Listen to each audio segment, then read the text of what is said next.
So, welcome Baratunde and Elizabeth to the Conduit. Sorry, thank you. It's good to be here. Hi, Conduit. Hi. Are we feeling extra conductive? Conductive? Well, like electricity, like a conduit that runs like electrical wire, like conducting energy, flowing with ideas and renewed democracy. Let's do this. Let's do it. So I met these guys back in November 22. The book came out. My book, Citizens, came out in March 22. And when I was researching the book, I came across this podcast called How to Citizen. And I was like, where they're like, we're going to use citizen as a verb, and we're going to delve into the idea that democracy isn't about how a bill becomes a law, it's about who holds power and how we hold power. And I was like, these guys are on it. And I pestered the hell out of them. Until they let me record a podcast with them, an episode of How to Citizen, and they were like, "So we'll do it over Zoom." And I was like, "No, I'm in LA. I'm just around the corner. I'm going to come." He showed up at our home. And then I offered very generously to buy them a drink / drag them to a bar, and now they're friends. I think we are friends. We like drinks. And John. And John. So we are going to come back to where this is. We're going to roam around a little bit in between, and we're going to invite you folks into the conversation as well. We're going to talk really about, as I say, like, what is this thing we call democracy? What is it, if we think of it, playing off this idea of citizen as a verb as something we do, not something we have. But before we start, we have some envoys from Planet America in the room, and we all like a conversation about democracy without sort of a bit of an understanding of how it feels over there right now, and we're going to talk about a democracy that goes way beyond elections, but this election is a pretty big thing. Can you just help us land in the space? Maybe Baratunde go first, Elizabeth kind of riff off with how it feels to be in there and in that space right now. Everything's going great. It's rather perfect. We're a model democracy doing model democracy things. Everything's going according to plan. Elizabeth. No, it's been, look, we... Can we just take one step back? Sure. Do it. Do that. So just as a little bit of background, we are life partners and creative partners. So coming to our house is literally our house in terms of John describing this. So just a little bit of background. We co-created and did the podcast together, How to Citizen. That was kind of our first foray into working actually together as a couple during the pandemic. And now we're here. Just fast forward, now we're here. Doing more things together by choice, not because of a pandemic. The next podcast, yeah, right, exactly. Yeah, so that it worked out, and we're here. We were the only colleagues we were legally allowed to have for a while. Yes. And we liked it. Yeah, and you shared a little bit, I think, in the description about. Yeah, I should say I was gonna rope this in, but He had a plan. Elizabeth she will now turn away briefly, but she's a sort of pretty major civic innovator in her own right. Set up the second ever co-working space in LA, the Impact Hub in Los Angeles, pretty punchy thing. Civic Hall Labs in New York ran the biggest civic innovation challenge in New York City in America at the time. And so this is a kind of partnership that is very much in that vibe. And so, yes, so we're now back up to speed in the room. Back to our perfect American democracy, I think is where we left it off. The vibes in America have shifted. They were droll. There was like a funereal vibe going for a while as we were death marching toward November 7th with a degree of uninspiration, a degree of feeling sort of forced to choose between options that literally most of us didn't want. And that felt kind of hostage-takey vibes to it. We're not in that situation anymore, and that's a great relief in terms of Joe Biden having been shoved / choosing. Sometimes you get shoved and you choose to land on your feet, and I think that's what he did, and it was relatively graceful as these things could have gone. And Kamala Harris stepping in and obviously raising a lot of money, et cetera. So you can read all those things. I think there is a palpable mood shift toward possibility again.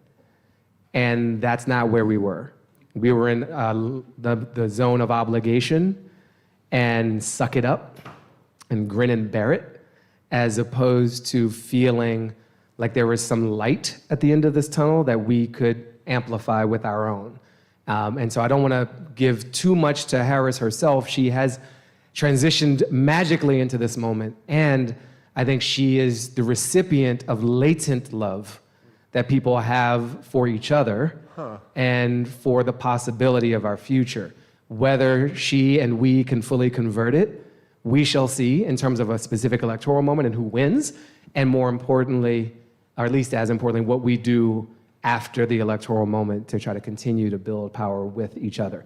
But we're back in the possibility lane as opposed to the definitely bracing for impact lane. Now, bracing for impact is a good thing to do, as well as imagine the future and work toward that, which wasn't entirely feeling like the energy, at least by my read. There was a phrase that you threw in there that I hadn't heard before, the idea of like a latent love that's sort of ready to be expressed. Yeah. Do you want to pick up there, Elizabeth? And like, because you've talked a bit about this sort of emotional moment in democracy. Yeah. I think, I think with our podcast, what we were feeling back in 2020 was so much doom and gloom.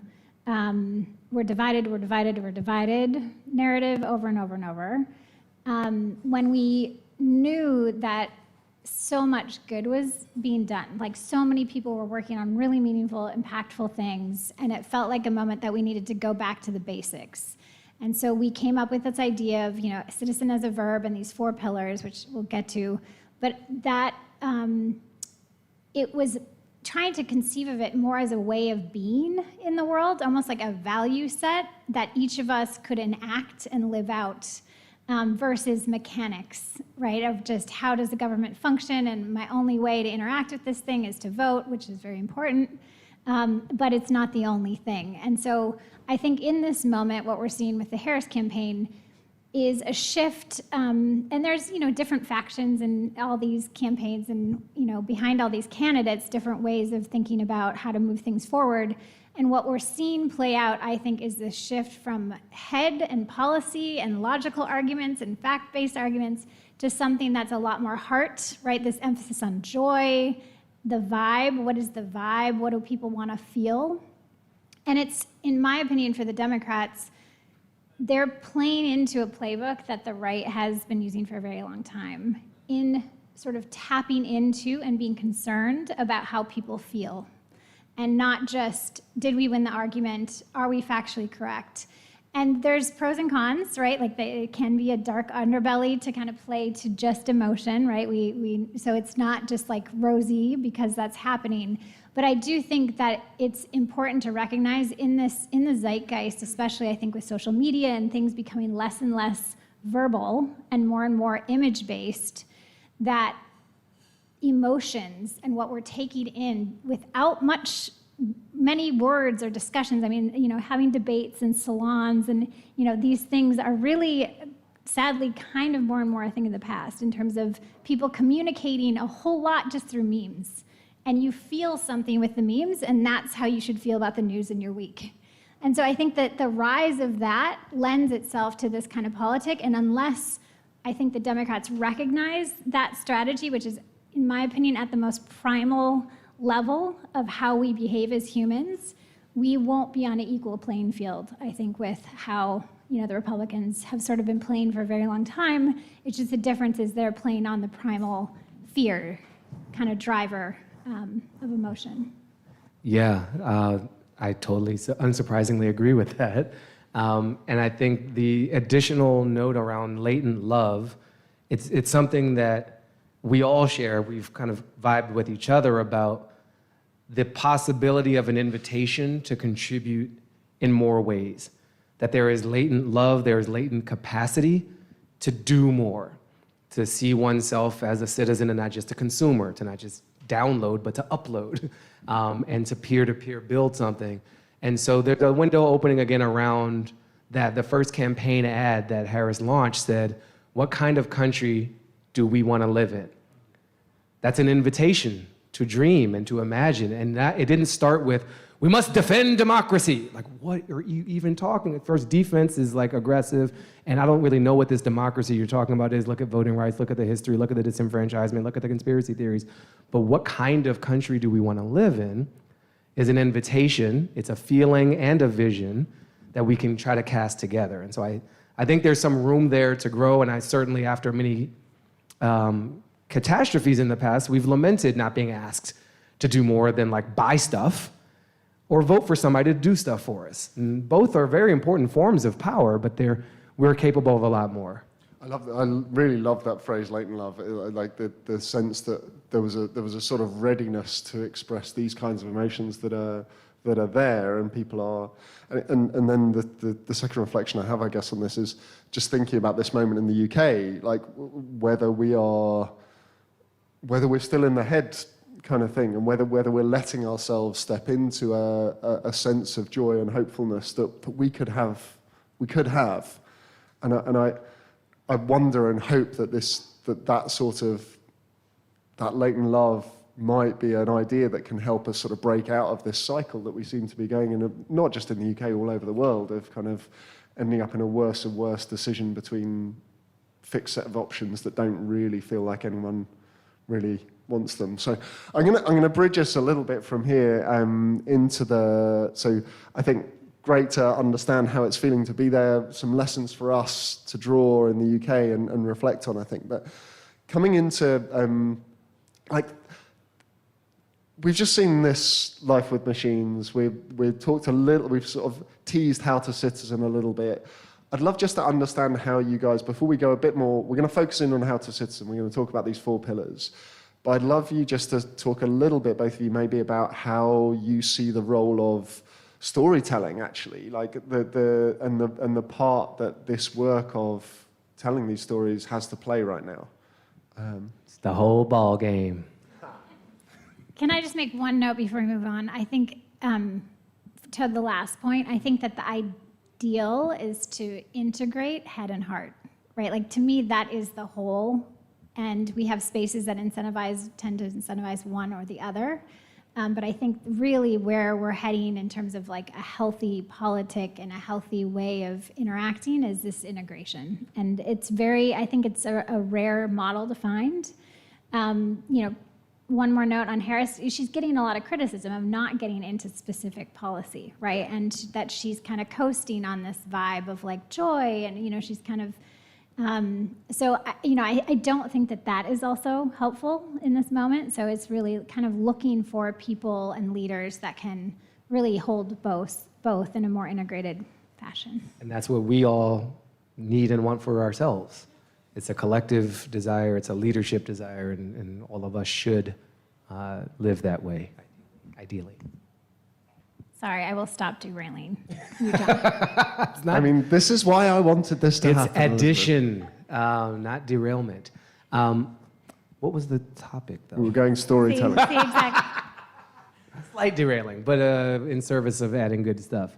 So yeah, it's a short answer. I'm heavily invested in it. So I'm biased toward my chosen profession. I should acknowledge that transparently. I consider myself a storyteller, so I think it's super important, the thing that I've chosen to do with my time and effort.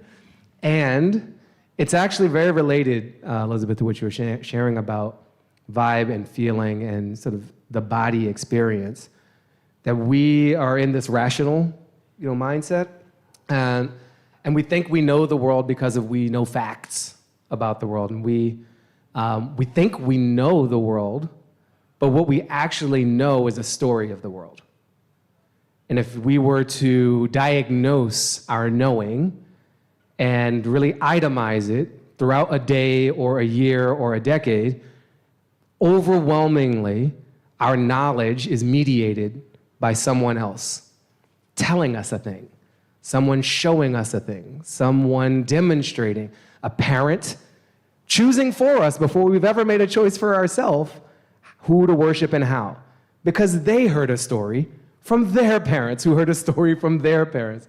And so we're really in the business and the legacy of like inheriting stories of money, a pound versus a euro. That's a choice you made to live a different story, right? And so but they're real enough that we make tangible decisions about our time and our energy and our resources based on figmentary, collectively delusional agreements that a story is a tangible, real thing. And so when you recognize that pretty much everything is actually some version of a story, it gives story a lot of power.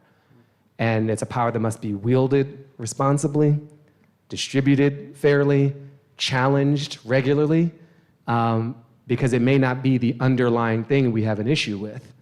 It may be the story.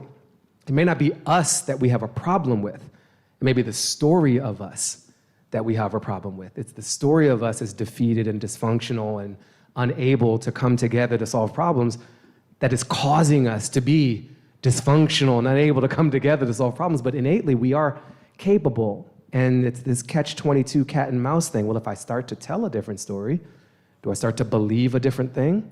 Do I then become capable of different things merely because I've told myself a different story? There's a big old industry which agrees with us called advertising. Thanks for that little bit. You know a little bit about that. So for those of you who are unaware, I spent the first 10 years of my career working in the advertising industry. And I suppose the language I would use for what you've just said is like, we are currently trapped within, to some degree still, trapped within what I would call the consumer story. I think you would call a kind of a certain story of us. That is that we are independent, isolated individuals. And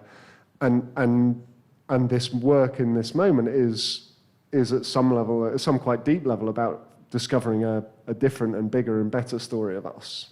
And remembering, like, I do this show about nature in the States called America Outdoors, and I found a line in making that show where I said, we think of ourselves as people who like write our destiny or write our own story, but the truth is we are co-authors of this world. Not just with our fellow humans, but with all life, right? That river has a strong say in my reality. So does the wind, so does the precipitation, heavily here, for example, and so on and so forth. And so if we imagine that this is a collaborative storytelling process, then it gives us some boundaries, like no one entity just dominates it, but I think mostly it gives me at least a sense of freedom and possibility to like edit the story or write something different and not feel the burden that we have to do it all alone either, that we each can contribute to the story of us in ways that serve more of us. That's the goal. And so map that across, because we've talked, you mentioned America Outdoors. I keep teasing this. We're going to get to How to Citizen, but I'm just finding this too interesting.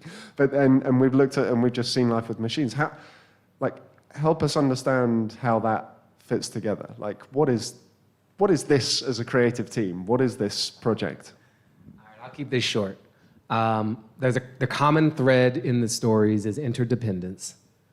And the reality, I'd say even more than the idea, that we need each other in the widest sense of other, right? We need our fellow humans, we need our fellow life forms, our fellow atoms, right? We are just riding the wave of the Big Bang, and we're ultimately like energy scattering through the cosmos together. So we are part of this same thread. But to bring it back down, what unites these stories is, a focus on relationship with nature, with fellow humans, and with technology, because each of those areas feels so disrupted and in crisis and chaos, and each of those areas is full of renewal and rebirth and rejuvenation, and there is a balance required to shape a future that really taps into all three of those. We are nothing without this earth. Literally, we don't exist. We are very little without each other. We're wired to need each other. We go technically insane in isolation. Like, we need each other. And we have created and conjured these tools that are increasingly becoming colleagues and companions that are shaping our perception and the reality that we experience. And we need to have a right relationship with them that doesn't undermine our relationship with each other and this planet. So there is a trilateral balancing act going on with the types of stories that we've chosen to focus on to ensure a future that is worthy of all of us and fit for all of us. Yeah, and I would just add that in all three domains, we're looking for stories that are tapping into, a different way of being that is more hopeful, that, shows possibility, because if we can't see it, it's very hard to imagine and then to create if we, don't have that spark of imagination in those three areas. So it's really an exploration of, how do we want to live with nature? How can we tell a different story around being truly connected and not separate from nature and earth in this climate crisis? And I think same with each other, how to citizen, and then machines. So at some level, it's all about this idea of right relationship, right? It's about... Yeah, I think I first heard that language from Adrienne Marie Brown in terms of the technical terminology of being in right relationship. And it's a thing we feel when we're not, and it feels more right when we are. And there is like a justice involved in a right relationship. There is a balance involved in a right relationship. And we are so obviously out of that with the natural world. It's screaming at us, urging us urgently to shift course, and we are slowly shifting course, but we could move a lot faster. And I think similar things are happening in the fact that it's not just in the US version of democracy and self-governance or the UK version, but although there's something unstable happening in our relationship with each other and how we figure out how to govern ourselves, with ourselves. And the tech thing kind of speaks for itself. It's madness and chaos. And so that brings us finally into the greatest build-up in history for the four pillars of how to citizen. So we are now going to get into this model of the four pillars of how to citizen. The first of which, maybe we'll come back and forth a little bit, but the first of which is invest in relationships, right? Do you want to riff a little more off that one? And maybe I'd love to know some of your kind of favorite moments from making this podcast. So there's 4 seasons of this thing. Where you've met people from all kinds of backgrounds, all walks of life, people who are doing it on the ground, people who are kind of theorizing. And you went in with this hypothesis of these 4 pillars, but you've built around it. So I'd love, as we sort of run through these, like, are there moments which have made you think differently about them? Are there moments where you've kind of felt really kind of affirmed in your initial view? And maybe we'll start, Elizabeth, with invest in relationships. It's that first one. Yeah, they were informed, I would say, from a few of our early guests, and also, Baratunde, your background, my background. But they just felt sort of whole and solid, kind of out of the gate. But they were a hypothesis. We didn't know how people were going to react to citizen as a verb as the first thing, question mark. And then these 4 pillars. And what we found is people really wanting to take a step back and get into something that just feels more first principles when we talk about democracy, when we talk about citizen. And so we've gotten a tremendous response. I mean, you can talk about some of the examples of schools and rabbis and, a lot of people taking and building on these principles. And we intentionally made them pretty big and broad so that you could imagine. There's imagination capacity to what does it mean to invest in relationships with yourself, with the planet, with others. That can look like a million different things, and that's part of the point. Do you want to say a little bit more about so the pillars? I'll dive into invest in relationships. The 4 are show up and participate, commit to the collective, which was a nice edit with you, John. We had said value the collective. And in our own workshop, and that's part of the beauty of, it's like this kind of open source thing that even we have edited our language in response to contribution and commitment, that commitment is stronger than value. So commit to the collective as opposed to just the individual self. Understand power and invest in relationships. So the full language of invest in relationships is to citizen is to invest in relationships with yourself, with others, and with the planet around you. And there's a lot woven in there. It's like we're not alone. That's a pretty obvious one. But the focus on investing in self, I remember our early conversations about this. This was your insistence, that it wasn't just between me and the world, it's between me and myself. And I have found strong resonance with that, especially with young people. We've been living through moments of feeling the need to react, to know everything, to be on the right side of everything, to have an opinion about everything, even if you just found out a second ago about some crisis that happened, some statement someone made that they shouldn't have, some act of violence or riot, and you literally don't know all the information, but you're expected to speak on it. What is your relationship with that moment? What is your relationship with yourself around that? And a lot of us have been put into or put ourselves into positions of proselytizing about the world, including leaders and people with explicit forms of power, without processing their inner world. And like, okay, well, what do I believe? What are my values? How does this sit with me? Does this resonate with me? And if we take a beat to breathe and feel, we might say nothing. And that's quite all right, at least for a time.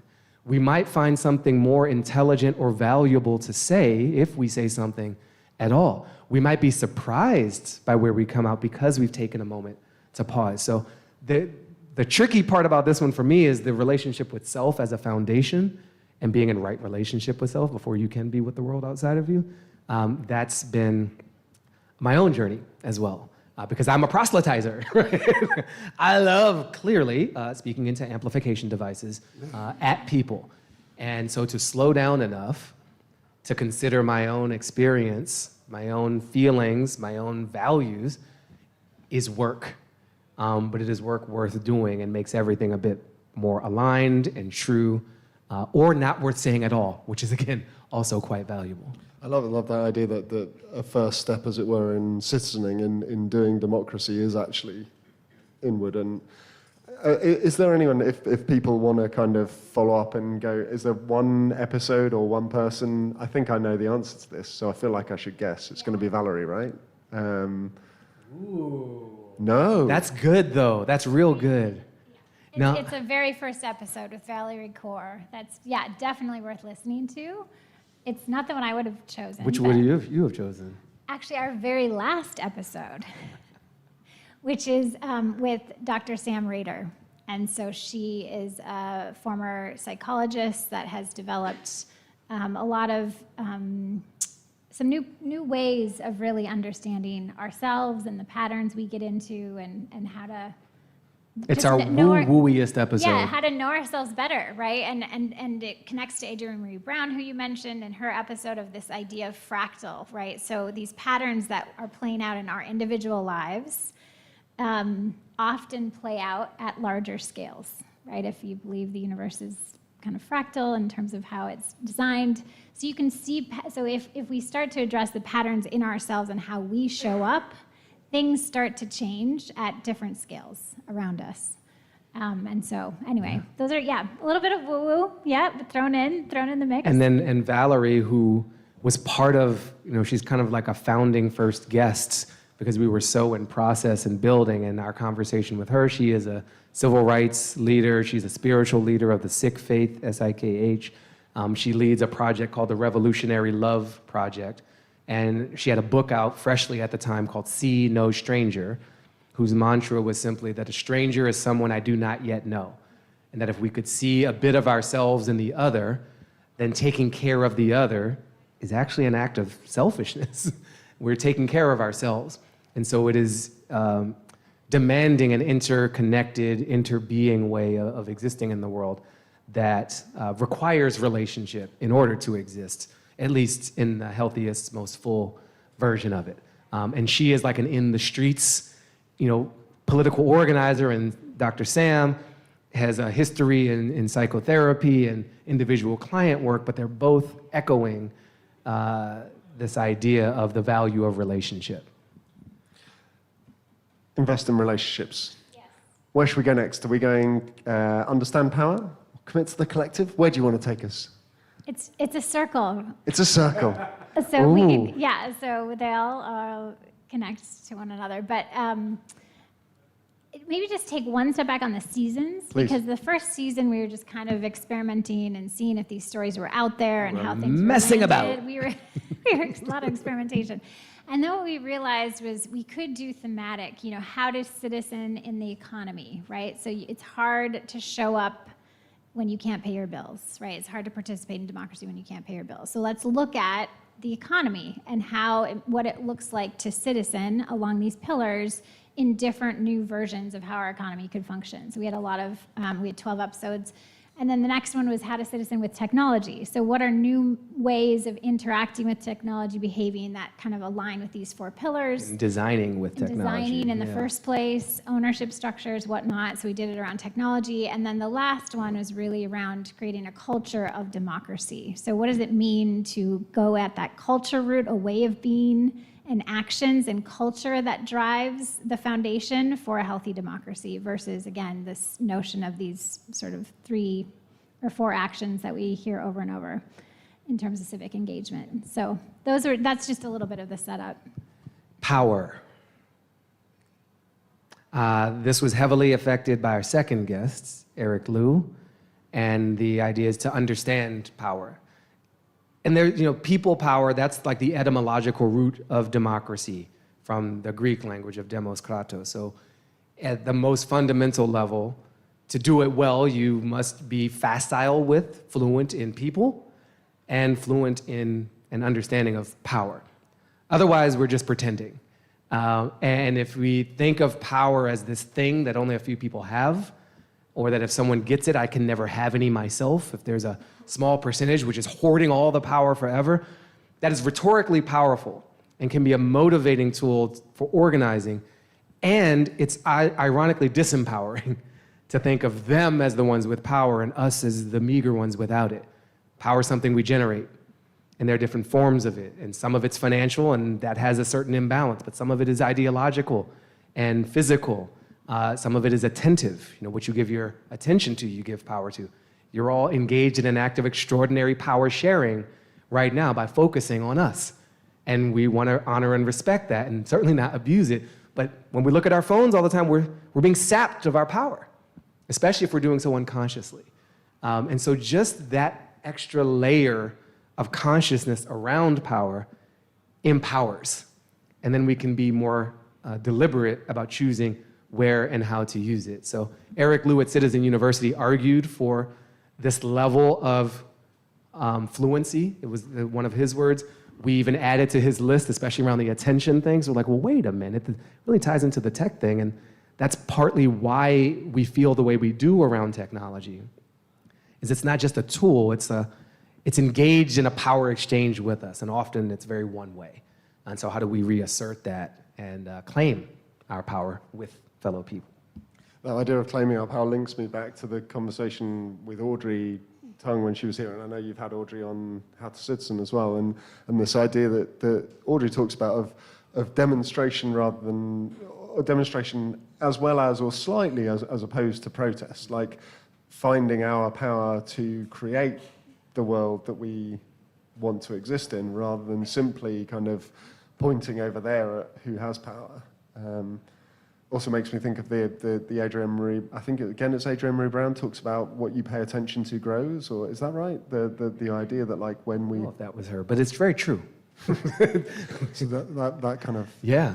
energy in there. And there's a little, to tie it back to the US campaign for a moment, you see this playing out with Kamala Harris and Donald Trump, where he has succeeded by diverting power, by diverting attention, by being outlandish and knowing that generally speaking, we're going to react in a predictable way, that the media is going to be reacting and going to follow him and air the stupid thing he said, that the opposing candidate is going to fall into the trap that he sets and come down to his level. That's a power move. So, we're fighting on the floor now, okay. And what Harris has done with all of his racial attacks is dismiss them. Literally just like sidestep, let them wash over her, and expose them for the superficial nonsense that they are, to laugh at them, to belittle the person who would see that as an act of power and expose the weakness of that underlying move. And remind, we don't actually have to pay attention to that. We don't have to give that moment power and lower ourselves to that as an example of how to wield it. It's a little thing. Let's bridge, so where we're going with this is I'm going to invite you guys into a conversation with one another in a little bit to reflect on these 4 principles, how you relate to them, and maybe kind of quiz and challenge and build this model, because as you say, it's a kind of open source thing, right? Like, so we've got invest in relationships, we've got understand power. Can we go commit to the collective? Can we go into that space? What does that mean to you, and who have you learnt most from? Yeah, I mean, I think that the commit to the collective is very important, because if you're doing all these things and you're not committed to the collective, then you're doing them for personal gain, right? Understanding power for not the collective is not where we're trying to head in terms of this message. The commit to the collective, to us, felt like that is the whole idea, right? Is that we're moving from me to we thinking. We're trying to be, again, thinking at an order up in terms of how our actions impact others and how to build together, co-create together. So the collective and that idea had to be in the mix to make it feel complete. And a little example, I'm thinking of our third season in the tech conversation with Esra Al-Shafi, a Bahraini activist and technologist who built a social media platform. I want you to stick with me on this. I'm going out on a limb here, but she built a social media platform that does not destroy the social fabric. It's quite possible. It didn't undermine democracy in any way, but there was a collective intent. And a lot of our platforms are built with individualism as the prize. Your likes, your feed, your wants, much less your needs, but your mere wants, and your right to do what you want to do and say what you want to say to whomever you want, regardless of the impact that has on other members of the society. And so they put some restrictions on how a new user could interact on the social platform. The classic ones say, from day one, you get to address the world. It's an extraordinary amount of power. You can direct message anyone that you find in your feed and start bullying and harassing them, an extraordinary amount of power. What they did is delay that gratification. You unlock those privileges over time, after you've observed how the society works. In your first day at a new job, in your first day at a new school, you don't immediately take to the public address system and start mouthing off your opinions to everyone. You mostly stay quiet and listen. What's normal here? What's good behavior? What is not good behavior? Who's being punished for what? Oh, apparently that's an offense. And we have not built most of our social platforms with that collective well-being in mind. They did. And it was because it was targeted for LGBTQ plus youth in regimes where that is not encouraged, it's not even allowed.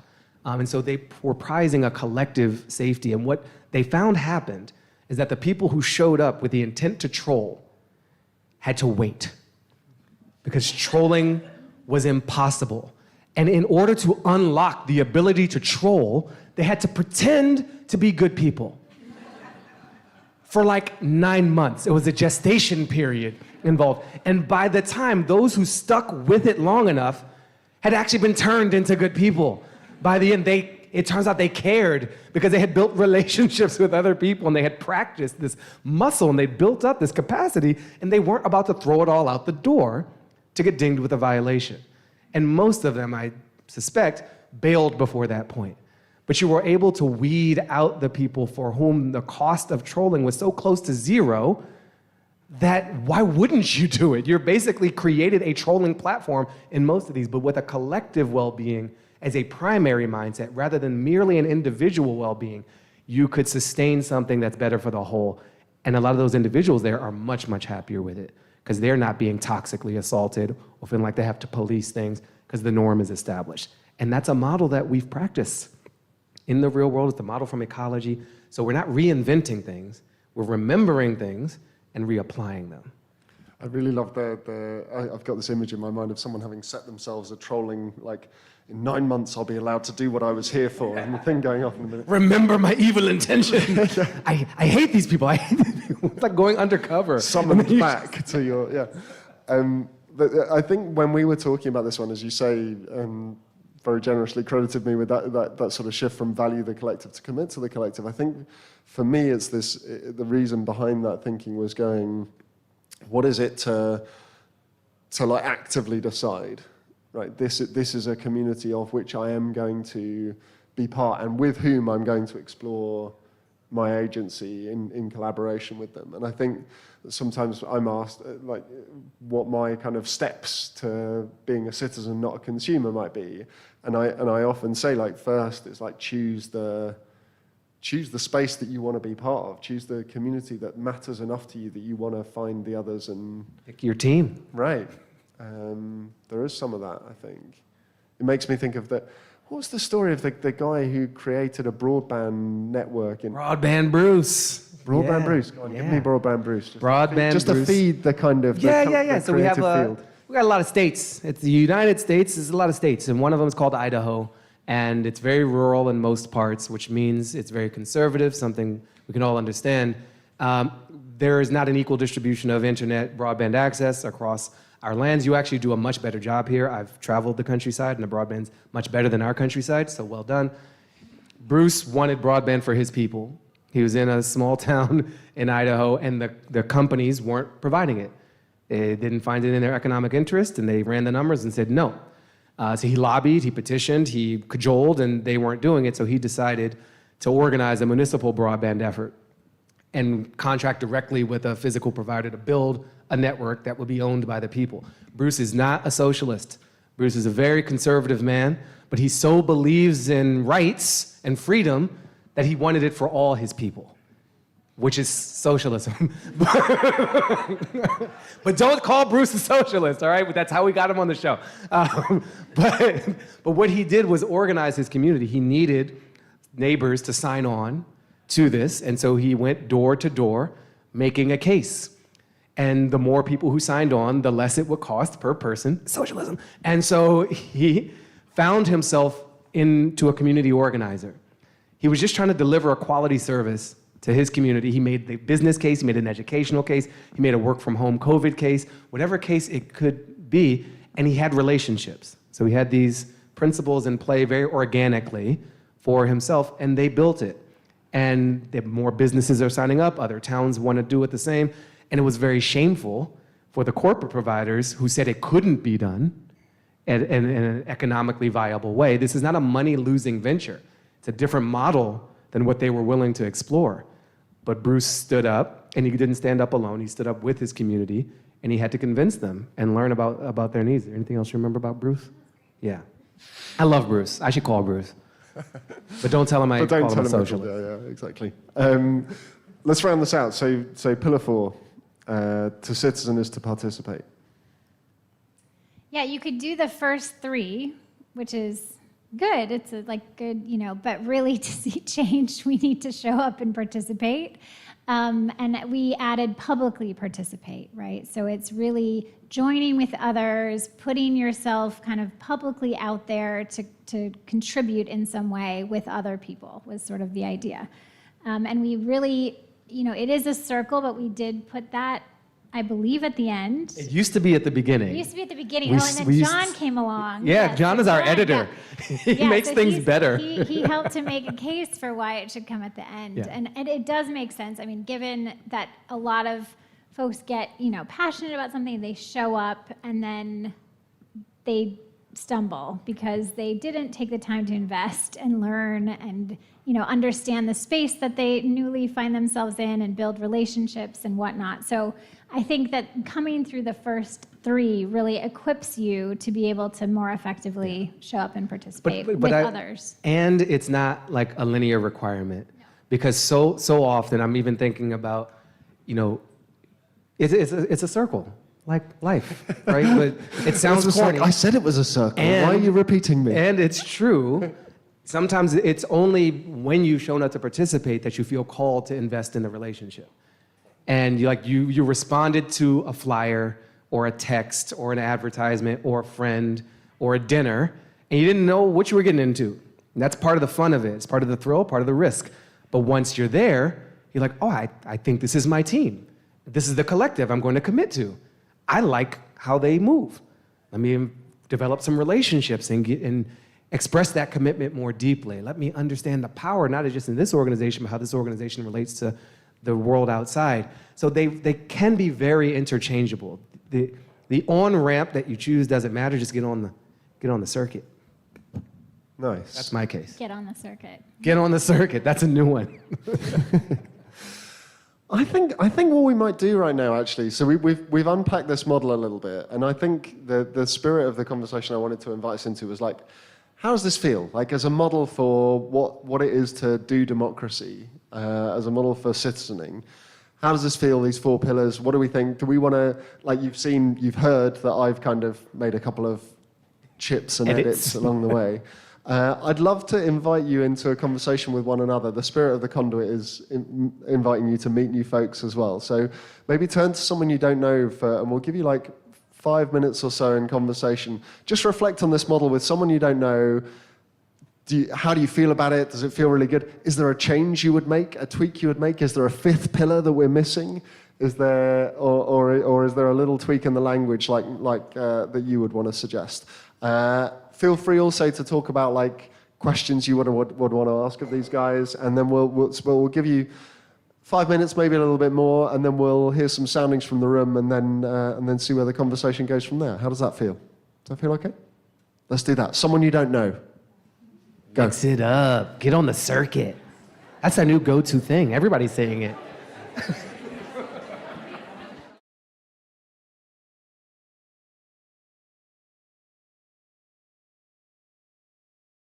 Okay, if I can interrupt wonderful conversations. Hello! Let's do the raise hand thing. Good evening, my friends. We've clearly started a conversation. The bar will be open afterwards and upstairs, I believe. Kitty, is that right? So these new friendships and conversations and emergent citizen plottings. They're investing in relationships right now. There we go. It's happening. I will share to you just before we take a few soundings and see when you take the conversation that Elizabeth's immediate mischievous response was, I hope someone puts their hand up and destroys the whole thing. So.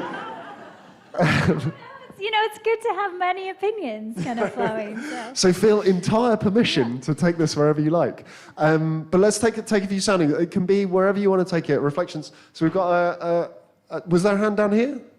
No. Let's go over here first, and then to this lady, and then over here. There's a microphone being passed. We'll hear a few voices, and then we'll see where we go from there. Hi. We were just talking about Southend and Nigel Farage, and it's so much I agree with what you're saying, and it's a little bit, sometimes it smacks a little bit of motherhood and apple pie, like who would disagree? And yet there are so many who are totally disenfranchised, totally fed up, totally willing to just throw the whole system in the bin, and we end up with situations like Southend and others, and this is, you've got the same issue in areas of the US. And so I'm just wondering what you say about that kind of darker part of our psyche that almost will tear it all down rather than play ball. Have you heard of Southend, by the way? Wasn't it Clacton, or are we talking? Sorry, yeah. It's been a long day. Yeah, so Clacton is the constituency where Nigel Farage, who's our kind of hero to the people, right? Nice. Yeah, that one has been elected MP. So yeah, but I think you kind of feel the spirit of the question and the challenge. Let's hear a couple more voices, and then we'll see where we want to take it. Yeah, hi. A fascinating conversation. I actually listened to the last episode of your podcast. It was fascinating. Just wanted to say that I agree with everything what you said. I am an activist myself, and I think the hardest thing is to keep pushing, and especially people who put themselves on the front line and have been pushing for a while. And that's great that we have to work on relationships and we have to bring more people on board to keep pushing, but how do you keep the hope, and how do you just, it's a really, really tough job. And when you keep pushing, and you don't see the result, that's the most motivating thing. So how can I bring others on board if I cannot show results? Thank Almost you. questions at opposite ends of the spectrum, as it were, in a sense. And one more before we see where these guys want to take the response, just down here. Okay, I'll get the first one. On the way here, I was just rereading a Economist article on democracy, and it said that only 8% of the world live in a truly fair democracy, and they have a global index on democracy which has been declining for every year for the last 10 years. So how do you see that sort of playing out? Is it temporary? Is it to do with the West's falling, declining power and stability in the world? I'd love you to riff on that a bit. And my new friend here, whose name I don't know, sorry, she had a great question as well, if I can hand over to her. Let's keep it rolling. It's sort of connected, and I love the 4 pillars, and it's a great articulation of how, we can be good citizens. I'm interested, from your point of view, when you think about these things, how do you measure when people are becoming better citizens? How are you going to measure whether people are applying these 4 pillars, and what does success look like? Cool. Do you guys want to pick a little bit of that and see if you want to share something into the space? Great questions, and we're going to answer everything in this next 10 minutes. This is the vibe, right? No, really thoughtful. Thank you. For me, I would love to address, what is your name in the suit jacket? Matt. So, something that I've thought about is this statistic quite a bit, but just, as I'm in the garden or as I'm having tea, so, this is just anecdotal thoughts.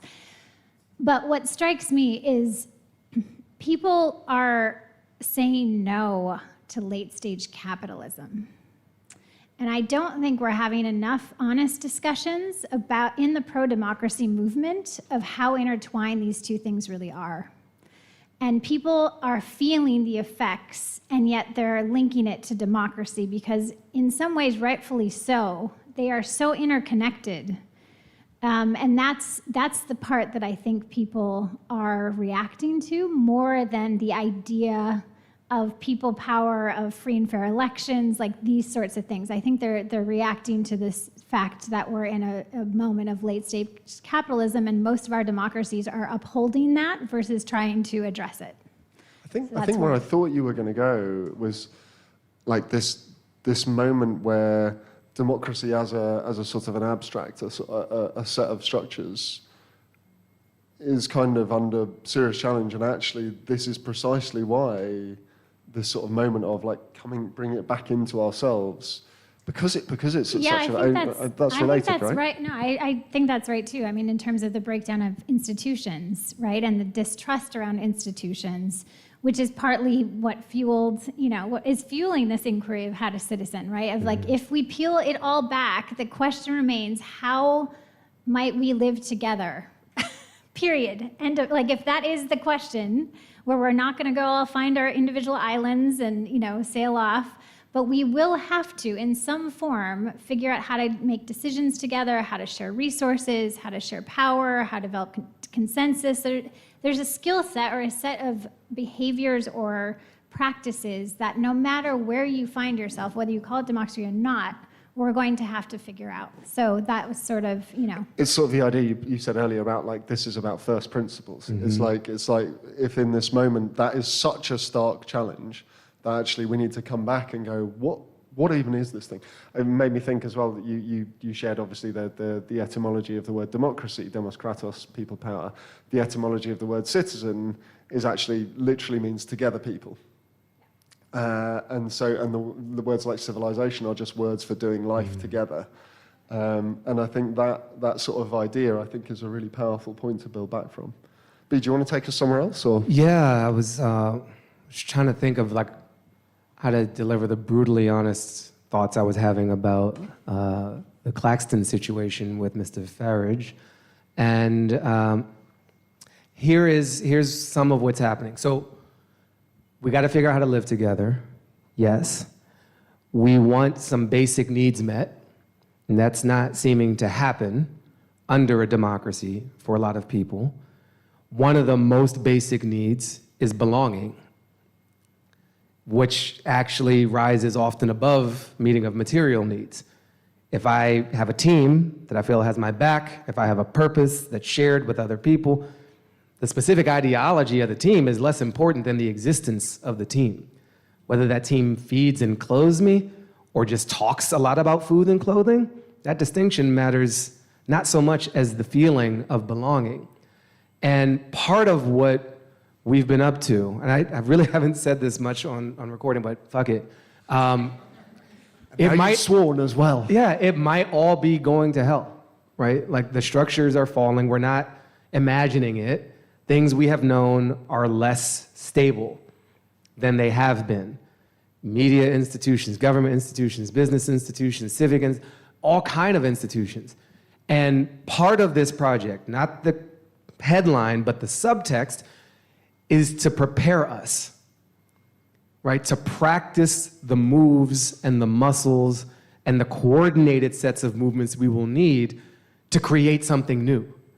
It's quite possible that what we're up to is a restoration, right? It's fixing up the edifice, it's firming up a supporting column or beam. It's also quite possible that this whole building will fucking fall down. And we're gonna need some builders. And we're gonna need people, who understand power, who understand relationships, who understand commitment to the collective, to forge society, which we will always have. And what the other side has, which is not so much the left-right other side, but it's a we-me other side. The authoritarian side has a promise that we will meet your basic needs, that you don't need to worry yourself about power, because I got you and screw them. That the real problem is actually them. And your sense of belonging only exists because there's a villain out there who looks a little different, or prays a little different, or talks a little different than you. And if I rile you up about them, I'm just distracting you. But the feeling is all that matters.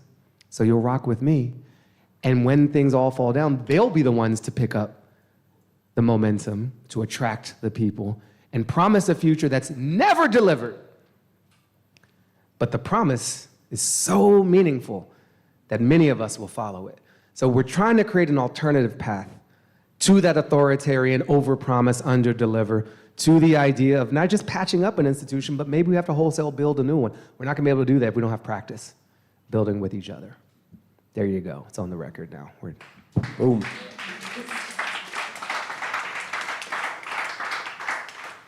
I'm semi-loath to say anything else after that.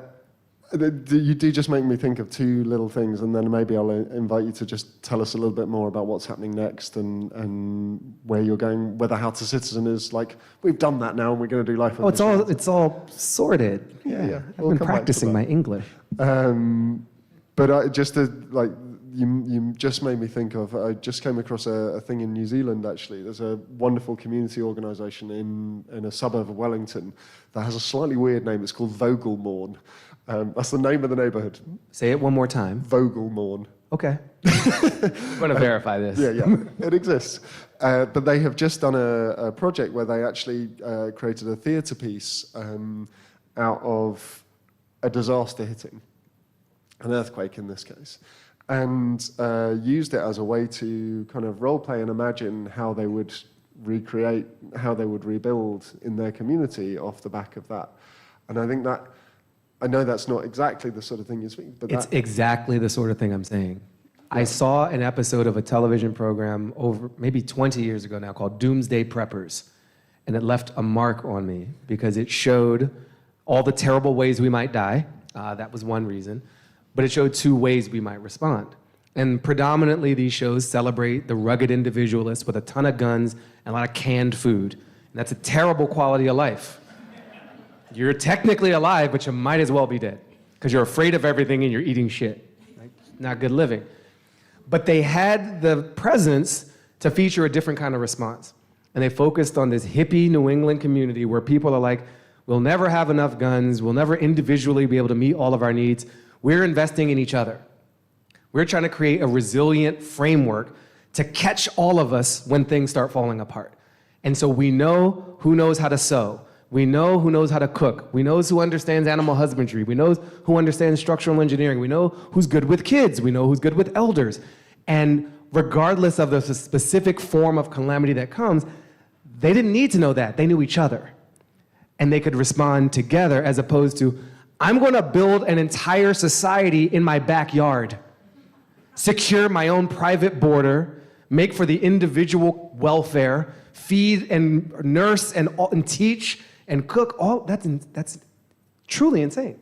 But that's what we've been oriented to, and that's what capitalism does, is we can buy our way through. We can just have enough provisions to outlast the thing versus knowing how to provide with each other. Yeah, it was right on the mark for me. Can I just also, your question in the back about being tired and how do you stay hopeful? One thing that comes to mind that I also think is the elephant in the room, I'm an introvert. I don't always like people. I don't always like to be around people. And I think when we talk about invest in relationships and everything that we're saying here, relationships are really hard. And I think that we're also not, we're not being brought up, at least my generation, with a lot of emotional intelligence and focus on how do you have rupture and repair? How do you take a step back and resource yourself? And how do you do self-referencing, which is another tool of really checking in with, do I have the capacity to keep giving? Right? Where is my mental health in this moment? What do I need to do to refuel when I'm on the front lines, right? And so instead we keep pushing and pushing and pushing. So there's just a whole host of tools around relationships that I think is a big piece of this puzzle that, again, at least the rooms that I've been in, thinking about civic engagement, thinking about pro-democracy, that we're just not bringing into the equation as much as we need to be, because fundamentally it is about us knowing how to interact and live together with other humans, which is not always the easiest thing, as all of us in this room know, which I think is also a reason why people go the super isolated route or turn to just the robots, and there's the desire for that. So I think we need to have more of an honest conversation in some of these spaces about how hard it is and more tools and training to do it better. Because, I think just being an activist without those tools is a really exhausting and can be very lonely path. And I think the other thing I would just say that I've always hoped more for is the idea of what Audrey Tang was saying around protesting versus the demonstration of the new thing, and wanting that to be seen more as a spectrum where we're honoring the folks that feel called to be on the front lines, but we're linking those actions directly back to folks that feel like they're called to be the builder of the new thing, right? And if we had more solidarity and more connectivity, I think, across that and saw it as a whole, I think those on the front lines pushing so hard wouldn't feel quite so alone and so exhausted all the time, because I think it really takes both. And, we have an episode with Christian Vanizet. Yeah, Christian, but also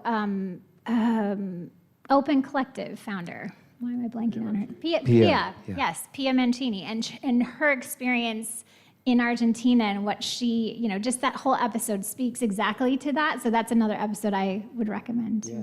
And I'll recommend the Christian one. It's not about religion. His name is Christian.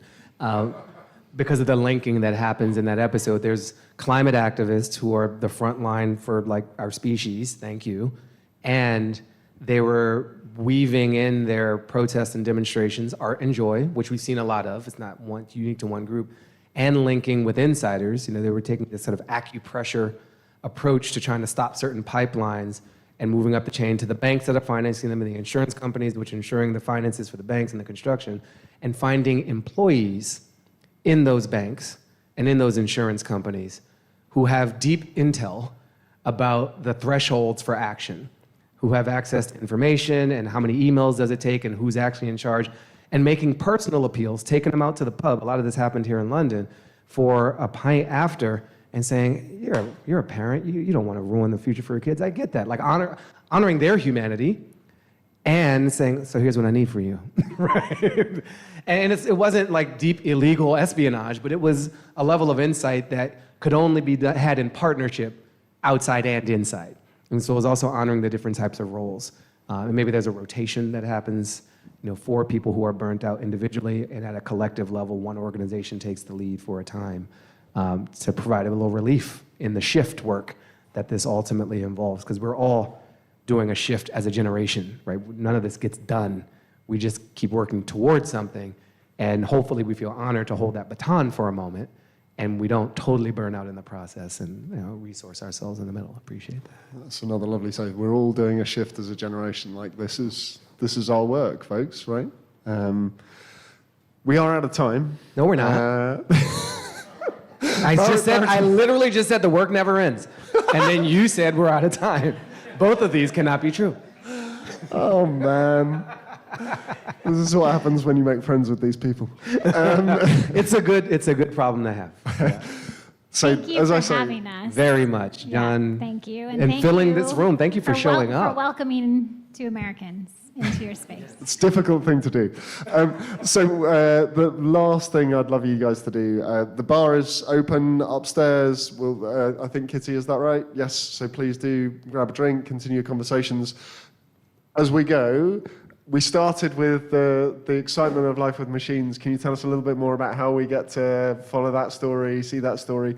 And I'd love you also just to share a little reflection. Like, as I see it, and we've teased people with so many mentions of amazing episodes, like that 4 seasons of How to Citizen is this amazing... 57 episodes. It's like a box set. How we did that.